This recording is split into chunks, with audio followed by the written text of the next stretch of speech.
আজকে করব মোচা চিংড়ি। এটি একটি জনপ্রিয় ঐতিহ্যবাহী বাঙালি পদ, যা কলা গাছের ফুল, মোচা এবং চিংড়ি মাছ দিয়ে তৈরি করা হয়। এবার মোচাটা ছাড়িয়ে নেব। মোচার পুঁকেসরটা এবং উপরের নৌকার মতো পাতলা পর্দাটা ফেলে দেব।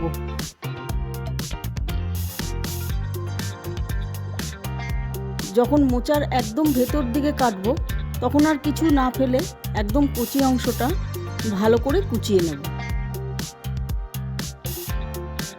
মোচা কেটে আধ ঘন্টা ভিজিয়ে রেখেছি নুন হলুদ জলে। নুন হলুদ জলে ভিজিয়ে রাখলে মোচার মধ্যে যে কষ থাকে সেটা বেরিয়ে আসে।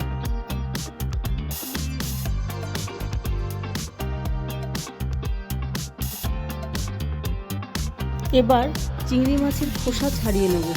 চিংড়ি মাছ কাটার সময় সবসময় মনে রাখতে হবে যে চিংড়ি মাছের পিঠের দিকে যে কালো সুতোর মতো জিনিসটা আছে সেটা ফেলে দিতে হবে।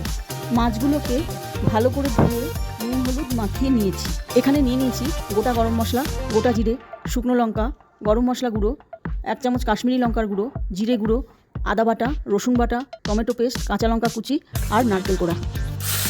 এখন সর্ষের তেল গরম করে নিয়ে চিংড়ি মাছটা ভেজে তুলে রাখবো। এরপর কেটে রাখা আলুটা ভেজে নেব।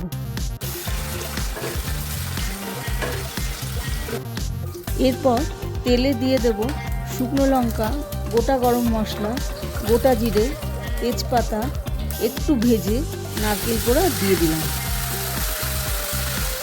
নারকেল কোড়া একটু ভাজা হয়ে এলে বাকি মশলাগুলো দিয়ে নেড়ে চেড়ে কষিয়ে নিলাম।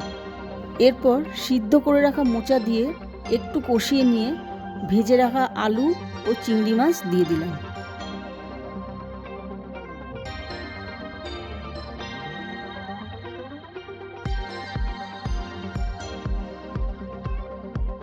এরপর 1 কাপ মোচা সেদ্ধ করার জল দিয়ে 1 চামচ নুন ও 1/2 চামচ হলুদ দিয়ে 10 মিনিট ঢেকে দিলাম।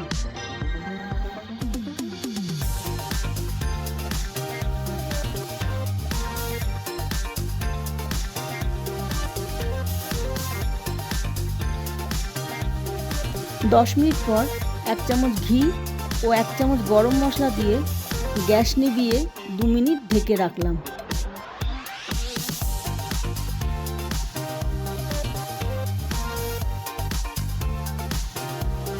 তৈরি হয়ে গেছে মোচা চিংড়ি। গরম ভাতের সঙ্গে মোচা চিংড়ি অতুলনীয় লাগে। এটি দুপুরের খাবারে, বিশেষ করে উৎসব বা অতিথি আপ্যায়নে পরিবেশন করা হয়।